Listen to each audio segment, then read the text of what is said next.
today we're going to be doing a very old chair.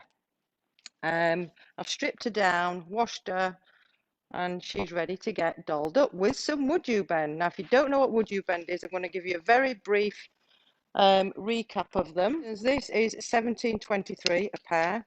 They look and feel like wood. They have all the properties of wood, so you can paint them, sand them, stain them, distress them, and they work great with the Voodoo gel stains. They really sink into the surface because they're absorbent. But the great thing about these is when you warm them up, and you can do so with a hairdryer, a heat gun, or like I'm doing here, can you show them the griddle? I've got them on a griddle here. They become nice and bendy. You can slice them. You can do lots of different things with them, and we're going to be dolling up this chair today. I am going to be using for this, I'm going to be putting some trim around here. I don't know whether you can see up close or not, but there's loads of holes in here, and it's got like a step. So I thought I'd remedy that by coming in and putting some trim around there, and then we're going to be putting some other lovely WoodUbend designs on there.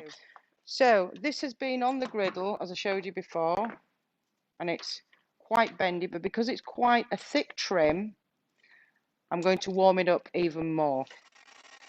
So as I said before, always make sure that your WoodUbend moulding is very, very warm. So just pushing it in to the surface, and when I get to the end of the roll, I'm going to come back and wipe up. This is X1002. Have we got? So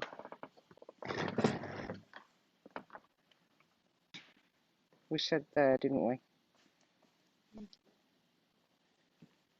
I'm going to come in now with my heat gun, really warm it up and press it right into the surface. So here we're going to be using 1723. This is a pair. So there you have it. Everything's nicely stuck to the surface. And this is Hampton olive. I've not used this yet. And I'm going to layer it with, I thought this was called Conch, but I have been corrected and told it's called Conch.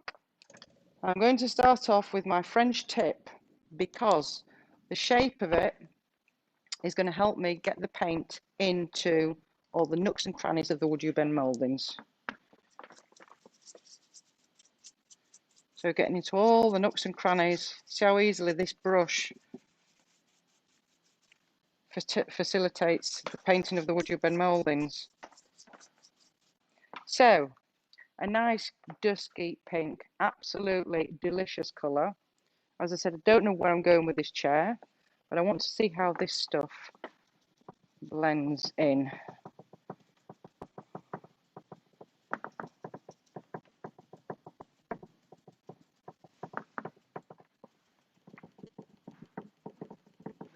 Now, a lot of people ask me, can I pre-paint my WoodUbend mouldings? Yes, you can, as long as you're using a flexible paint, because if you paint with a non-flexible paint, then you bend your WoodUbend mouldings, your paint may crack, and you don't want that. So you can adhere WoodUbend mouldings before or after you paint. It doesn't matter which way you do it. So I'm going to cut it there and have that sticking up that way. So we're going to get that beauty on there. So when you apply your wood glue to the back of the surface, always make sure, because I see a lot of people do that and then they just stick it to the surface. No, you need to spread your glue out completely on the back of the WoodUbend moulding so you get the best adherence possible. And look at that coverage. Just for effect, not it. I don't need to use this to seal the surface. I'm going to get some brown wax on the surface just to go over the mouldings. And then we're going to do some gold detailing here with the mousse. Now the great thing about the Dixie Belle waxes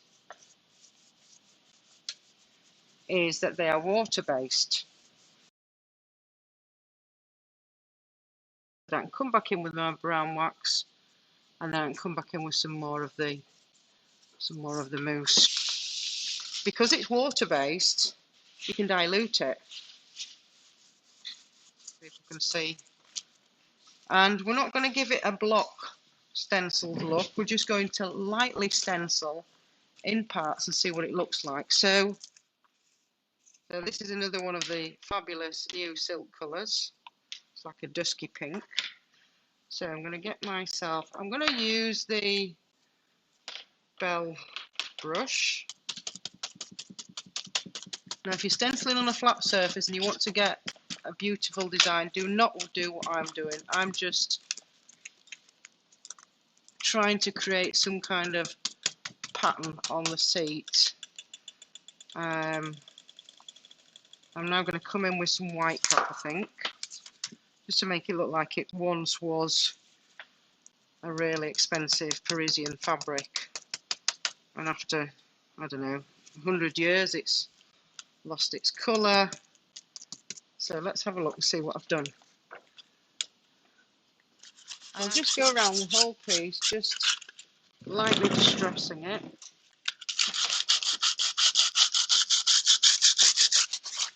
And I can even come in and distress the WoodUbend moldings, because as I said before, they look like wood, they feel like wood, and they have all the properties of wood, so you can sand them. So that's it, my lovelies, WoodUbend Dixie Belle lovers. So she's all finished now. I do hope you like her. I do. And I didn't have to upholster. Thanks for watching, and don't forget to join me next week for some really fun stuff.